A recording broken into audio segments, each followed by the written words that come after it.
Hey guys, welcome back to another video. This is my third and probably final part of this little mini series about a unique thing from every stadium that I have been to. And in the past, I've done every current affiliated team as of 2025. The last video I did the Frontier League. Now this video we're doing the Atlantic League, which I've been to a lot of these stadiums, not everyone, but a lot of them. And of course, if you don't know the order, if you haven't seen the other two videos, it is I'm going to do the North Division and then the South Division. And of course, these are just teams with stadiums that I have been to. So unfortunately, if you are one of the few stadiums I actually haven't been to, which I think there's 3 out of 10, then sorry, you're not in this video. It is going to be, like I said, the North Division followed by the South Division, and within those divisions, it's alphabetical order. So starting with the North Division here, we have, and the way I'm reading them off is the way they finished the year overall. So, so the way I'm gonna rattle them off right now is not going to be in alphabetical order because I'm just reading off the website. But it's going to be York, Lancaster, Staten Island, and Hagerstown. Long Island is also in the North Division, but I have never been there. Despite it, I mean, it's like 3 hours away, but I don't know, Long Island just always seems kind of elusive. I've just never been there. But anyway, first off, we do have the Hagerstown Flying Boxcars, which have only been in existence along with their stadium since 2024. So they just finished up their second year. I was just there last month. If you did watch the Frontier League video, I mentioned that I didn't want to do the Atlantic League video just yet, and this is why, because I knew I was going to Hagerstown. One unique thing about this stadium, and I'm not sure in the grand scheme of things how unique necessarily this is compared to other stadiums that I probably haven't been to, but I did really like this, and this really stood out to me, is that in the outfield, just how, first off, how wide the concourse is. The concourse is wide enough to have like 5 or so rows of just a bunch of tables that you can sit at. You can't really see much of the game from there. However, what you can see very well is the bullpens as well. And not only can you see this from inside the ballpark, but even outside without even paying a ticket. Again, you can't see much of the game from out there. So if you want to see the actual game, you're going to need a ticket. But you can see the bullpens pretty well. And I got a good shot of that as I was walking into the ballpark, and then, of course, walking around inside the ballpark as well. I don't think I did a great job of describing it, but hopefully my video footage shows pretty well what I'm talking about. And with that, we are moving on to Lancaster, I believe. Yeah, Lancaster. I have them in order right next to me, and with the hats, I should know what the order is. So a lot of the things with Lancaster, I just don't. That's like the hologram I'm looking at. I noticed in the camera it's like shiny. Um, but a lot of the things I could say about Lancaster that are unique, unfortunately, are not unique to Lancaster because the same company that built Lancaster, which opened in 2005, Clipper Magazine Stadium, it's called something else now and I forget what it is.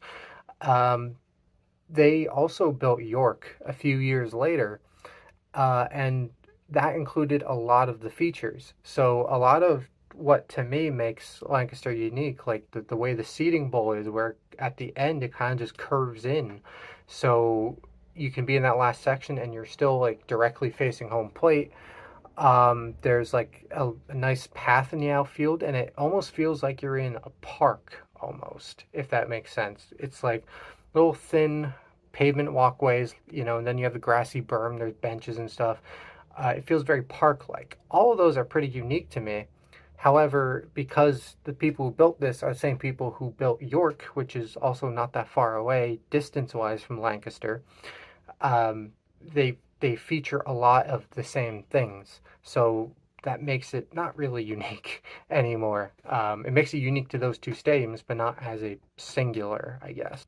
What I'm going to say about this is something that just opened a few years ago, and that is a pinball arcade. The Silver Ball Museum has a location up in the suite level. I believe you can rent it out on even on game days. I was going to say non-game days, but I think even game days you can like rent it out, go up there and play pinball. Lots of retro pinball. I personally have been to one of their locations. I'm not sure how many they have, but I've been to a location of theirs in Asbury Park. It was just one straight up fee, and you can stay in there for as long as you want. There's a few other things besides pinball, but it's mostly retro pinball games, and it's pretty cool. I really enjoyed it. And then I said a few years ago, they opened a location in the suite level of Clipper Magazine Stadium, or whatever it's called now. It's called something different, but yeah, no, that's what I'm going with for Lancaster. All right, Staten Island Ferry Hawks. This one I didn't have to take too long to think about. Sorry if you can hear my computer right now. I don't know why it's breathing so hard. I'm not doing anything on it, but yeah, anyway, Staten Island didn't have to think too hard about because it's very obvious. A lot of people know about this is the view of Manhattan, and then the Staten Island Ferry, which of course the port for it, or one of the ports for it, is just a few doors over. I believe you have that outdoor mall right next to it, and then the port for it is right next to that. I could be wrong. I've only been there a few times, but I think that's how the layout is.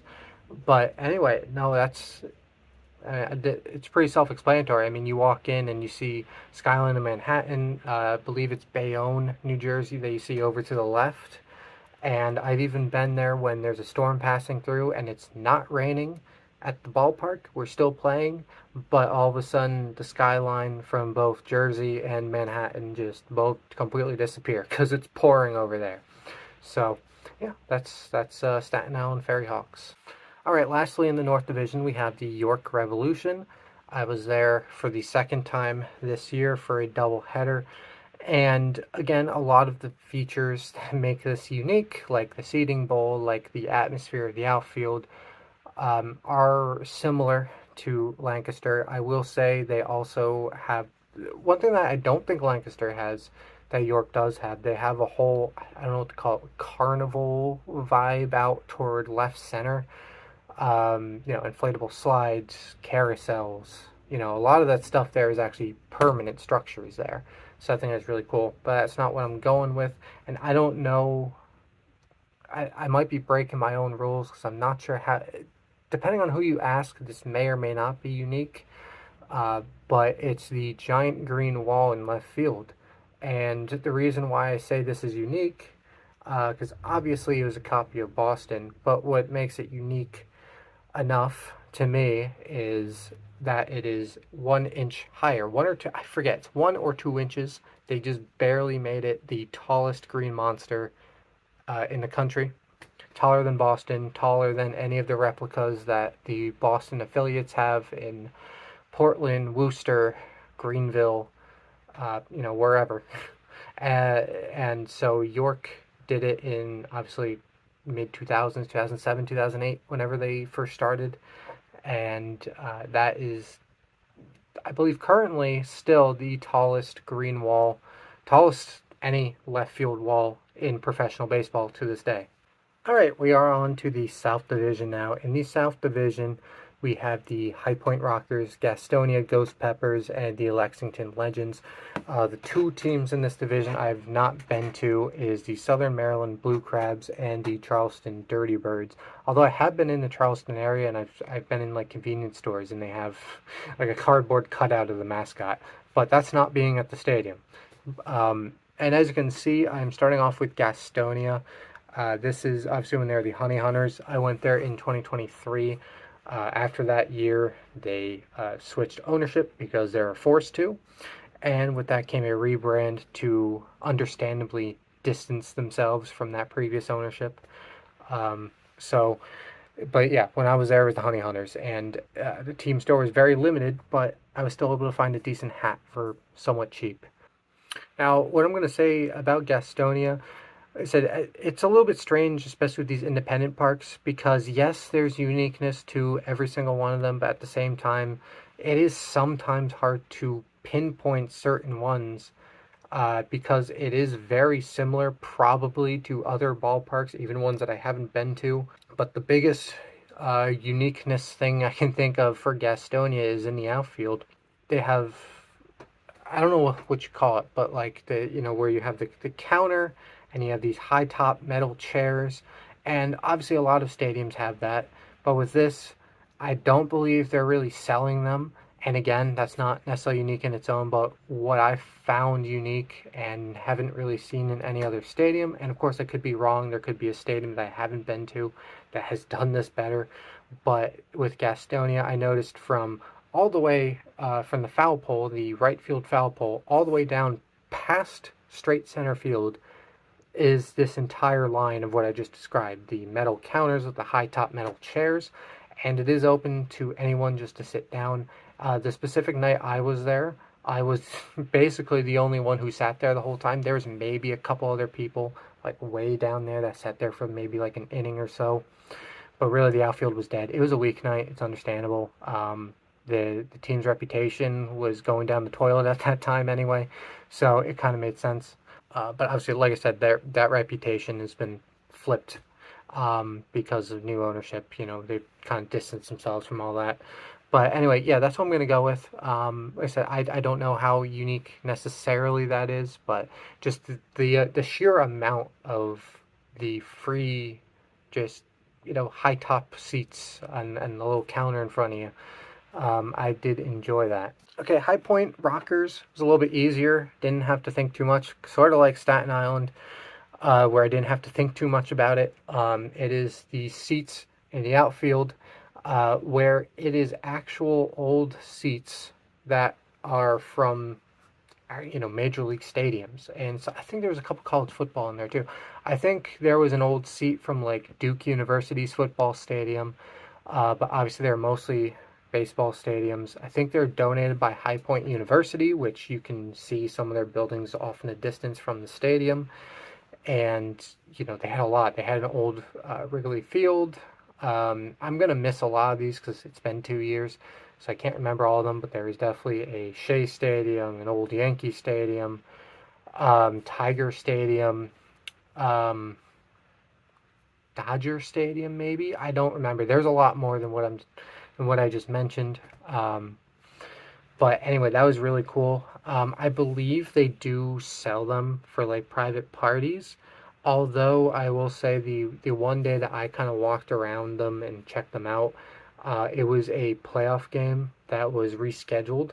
So usually when that happens, it's like middle of the day on a weekday, and it's free admission because they just don't have the staff to charge and take tickets and all that on a rescheduled playoff game. So anyone was sitting there, and I didn't necessarily sit there for the game, but I could see people coming and going and sitting in those seats the whole time.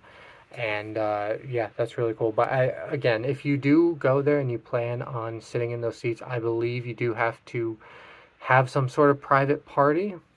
Although at the same time, when I have been there for other games, for a regular season game and regularly scheduled playoff games where they were charging, I never really saw anyone around there making sure that people that were sitting there were, had tickets there. And to be fair, I don't think I actually ever saw anyone in those seats aside from that one playoff game where admission was free anyway. So I don't really know what the deal with it is there, but according to their own sources online, you do have to technically pay to get there, but I don't know if that's realistic or not. Maybe you can just go there any old day.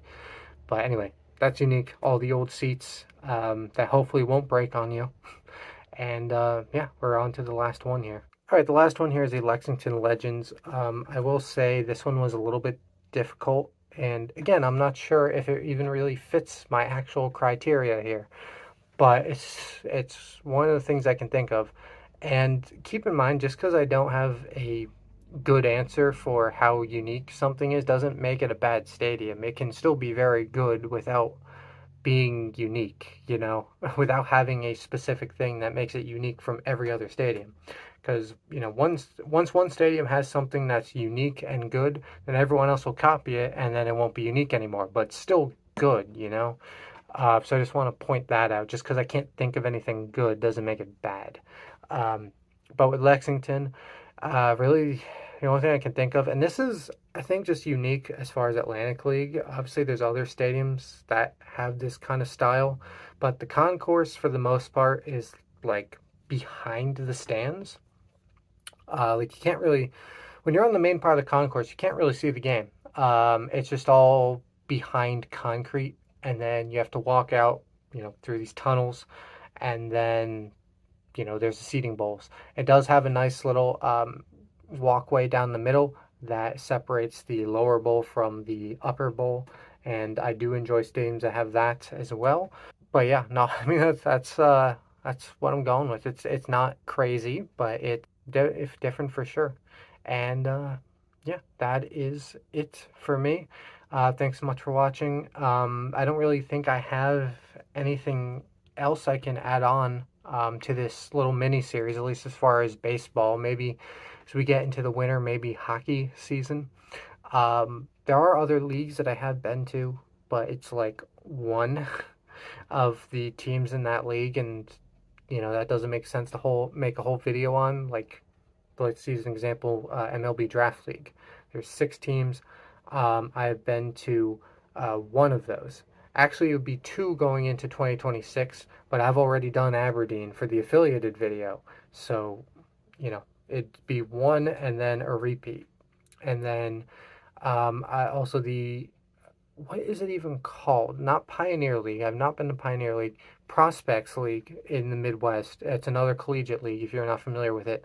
I have been to one. That league is really cool because a lot of it is made up of old affiliated minor league ballparks or independent league even. In the case of, I went to the Chillicothe Paints. They used to be in the Frontier League. So that league is a collegiate league that's really cool because, like I said, it does have a lot of old professional stadiums.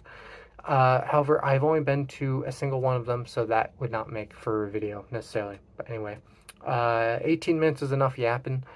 Thanks for watching, and I will see you all later. We are closing in on hockey season, so the baseball-related content will probably start wrapping up, and then we'll move into winter sports stuff. Obviously, mostly hockey, a little bit of football, a little bit of basketball sprinkled in. As far as extra videos, it's probably going to be exclusively hockey. But as far as the highlight videos that I mainly do, there will be a few other sports sprinkled in, but of course, as always, mainly hockey. So yeah, that is it for me. Thanks for watching, and I will see you all later.